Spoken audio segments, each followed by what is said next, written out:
गंजाम जिला हिंजिली थाना नूतन गृह को उद्घाटन करा जायछि। आज राज्य मुख्यमंत्री तथा हिंजिली विधायक नवीन पट्टनायक आभासी माध्यम नूतन थाना गृहर शुभ उद्घाटन करछन्ति। पुलिस लोकंक अधिक निकटतर हेबा सह जनसाधारण को आवश्यक सुरक्षा जोगाई देबा राज्य सरकार को लक्ष्य रहिछि बोली मुख्यमंत्री नवीन पट्टनायक कहिथिले। जनसाधारण को हाथ पाहांतारे सुरक्षा व्यवस्था जोगाई देबा उद्देश्य रे एहाकु शुभ उद्घाटन करा जायछि बोली अतिथि भावे जोग दैथिबा गंजाम जिला आरक्षी अधीक्षक जगमोहन मीना कहिसथि। आयोजित कार्यक्रम में अन्यतम अतिथि भावे आसिका सांसद प्रमिला विषयी समेत आसिका एसडीपीओ संजय महापात्र, हिंजिली थाना अधिकारी श्रीनिवास सेठी, आखपाखर थाना अधिकारी सह स्थानीय प्रशासन और बहु बुद्धिजीवी उपस्थित थिले। नूतन भावे थाना रूपांतरीकरण हेबा परे स्थानीय अंचलवासी खुशी प्रकाश करछन्ति।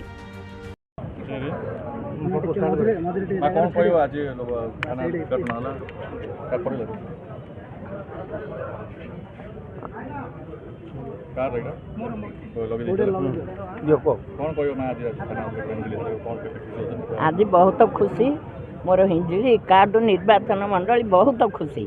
आमर थाना नुआ घर कोठाघर उद्घाटन कराला बहुत समस्या हम खुशी। आमर मुख्यमंत्री जहाँ जहाँ कर निर्वाचन मंडली हेले इमिति करछन्ति जे सबू एरिया अंचल को ए प्रकार करछन्ति। आज बहुत जगार उद्घाटन करागला। आमर ए निर्वाचन मंडली हेले बहुत खुशी। आमर पुलिस बाबू आईएएस बाबू आमर कर्मचारी माने पुलिस विभाग तांकु हेले मोर बहुत बहुत धन्यवाद। बहुत भल काम करछन्ति आमर कार्ड निर्वाचन मंडली पई। आमर समस्तर बहुत खुशी। आज आमर मुख्यमंत्री निर्वाचन मंडली रे नूतन नुआ कोठाघर उद्घाटन है समस्त बहुत खुशी।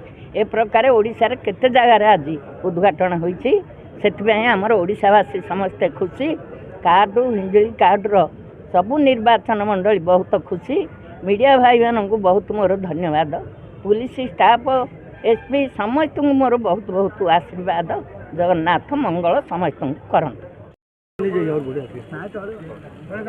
कहे हिंजिली नूतन थाना आज उद्घाटन करागला माननीय मुख्यमंत्री द्वारा कौन सुविधा अच्छे कौन केतोटी थाना गंजाम जिला आज गंजाम डिस्ट्रिक्ट पुलिस बहुत भलो दिन अच्छी। आज हमारा 4टा नुआ बिल्डिंग इनॉग्रेट होती।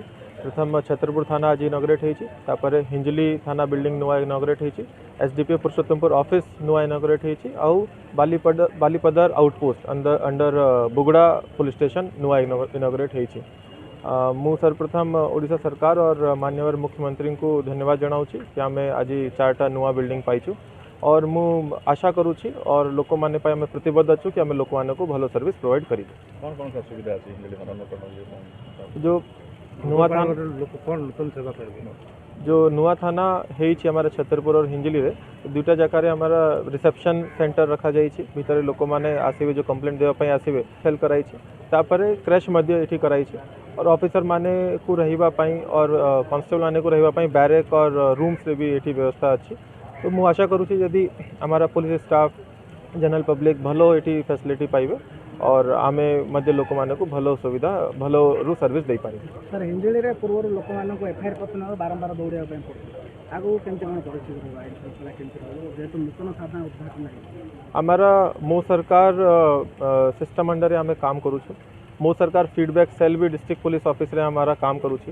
जो भी लोक माने एफआईआर देवा पई आछंती समस्त को कॉल करके पुछरा जाउ छी कि आपण एफआईआर कॉपी पाइले कि नहीं, आपणकर समस्या को सांगे सांगे सुनिले कि नहीं, स्पॉट विजिट है कि नहीं और से हमारा फीडबैक वर्तमान सुधा बहुत भलो अच्छी। और आम वादा करूँ कि फ्यूचर रे भी हमारा जो लोक मैंने सर्विस अच्छी एफआईआर करिवार अच्छी कि जो भी हमारा पुलिस सर्विस रोचे सब आम भलो प्रोवाइड कर। पूर्व आज्ञा हिंजिली थाना अभियोग होता है 2-3 दिन लगुला एफआईआर पत्र आगो को केमते कोन स्थिति रहो लोक माने केमते सेवा पाइबे। हमारा सही मो सरकार फीडबैक सिस्टम रे पुछारू कि आप जो थाना को गले केते समय अपेक्षा करने को पड़ला कि केमती व्यवहार है तापर एफआईआर कॉपी के पाइले। तो हमारा फीडबैक वर्तमान सुधा बहुत भलो अच्छी, बहुत पॉजिटिव अच्छी और फ्यूचर रे भी आमे एटा को कंटिन्यू रखी। गंजाम जिल्लारू Krishnachandra Samantaray report times studio.